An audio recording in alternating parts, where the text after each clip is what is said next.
Yesu mulungi ne mudamu mutya? Abatamanyi bulungi bwa Yesu ayinza okugamba ate mulungi ki?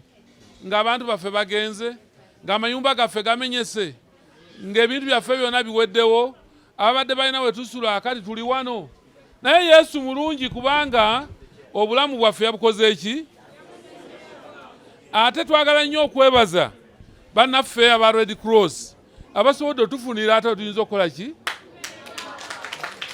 Bannaffe aba Red Cross mwebale nnyo, mwebalire ddala kubanga temukomye kuleeta shelter eno, naye ate muleese n'ebyokulya n'ebyokunywa, si bwe guli? Bannange mwebale nnyo, tubasaasidde nnyo.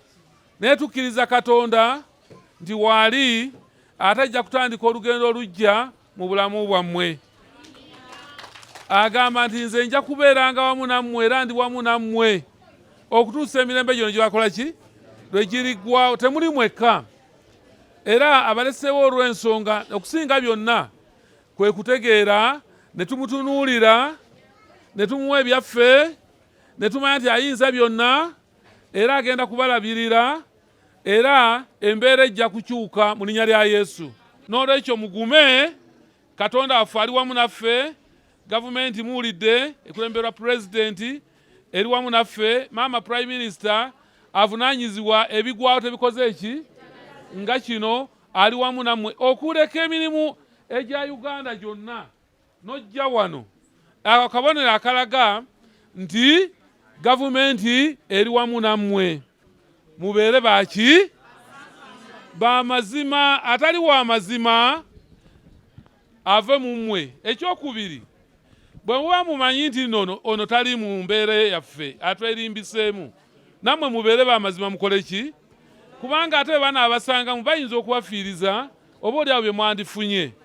N'olwekyo abali mu kulumwa, ababonyeebonye, mumanyi bye mwayiseemu.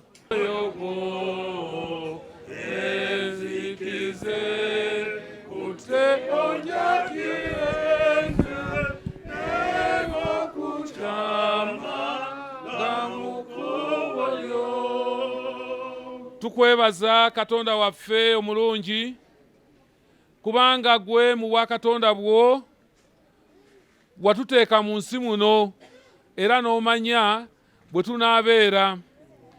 Tuli mu kiseera ekitali kyangu, baganda baffe bano mikwano gyaffe abaana bo nga basoomoozeddwa olw'ebyo ebyabatuuseeko, era tutegedde ti mu bo waliwo abazadde nga bagenze, abamu maama nga yagenze, taata nga yaliwo, abalala bafiiriddwa bonna.